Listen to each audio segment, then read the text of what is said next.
ఈరోజు మనం చేపల పులుసు చేసుకుందాం. చేపలు శుభ్రంగా 2 సార్లు కడిగేసి ఉప్పు పసుపు వేసి కడిగేసి ఉంచాను. దీంట్లోనే కారం కొద్దిగా,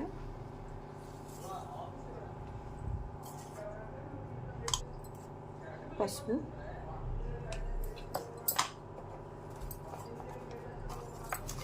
ఉప్పు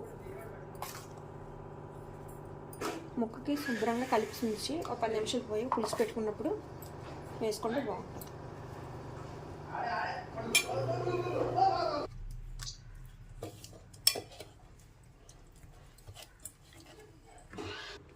ఈ ముక్క పట్టించి ఒక 10 నిమిషాలు ఉంచాక పులుసు పెట్టుకుంటే బాగుంటుంది.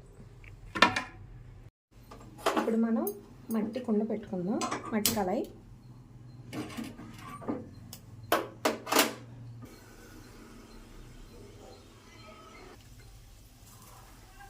కొంచెం మెంతులు, కరివేపాకు, ఉల్లిపాయ ముద్ద,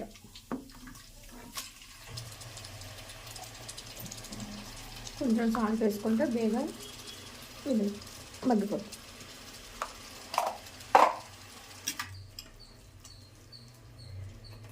ఇది కొంచెం మగ్గాలి.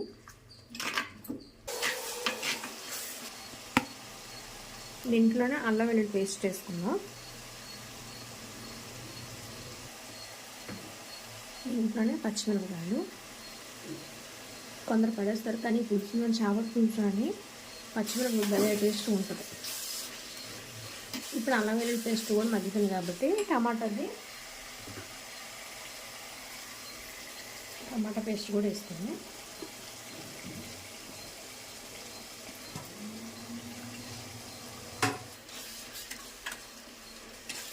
టమాటాలు కూడా కొంచెం మగ్గాలి. ఉల్లిపాయ మగ్గుతుందండి. ఉల్లిపాయ, అల్లం పేస్ట్, పచ్చిమిరపకాయలు, టమాటా కూడా మగ్గుతుంది. ఇప్పుడు మనం చేప వేసుకున్నాం. కారం ఉప్పు వేసుకొని నానబెట్టుకున్నాం కదా, అది ఇప్పుడు దీంట్లో వేసుకున్నాం.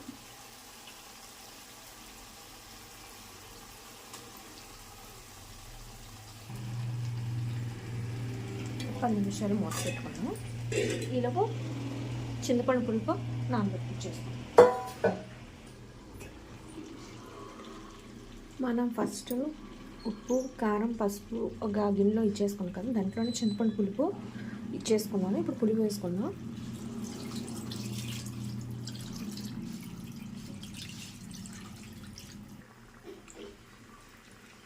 గరిట పెట్టకూడదు, గరిట పెట్టకుండా కలుపుకోవాలి. ఇలా చేసుకుంటే ముక్క అనేది ముక్క అవ్వదు.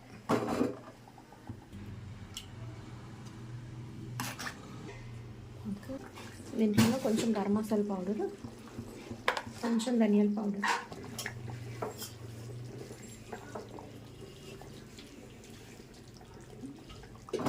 అల్లం ముక్క వేస్తుంది. టేస్ట్ బాగుంటుంది.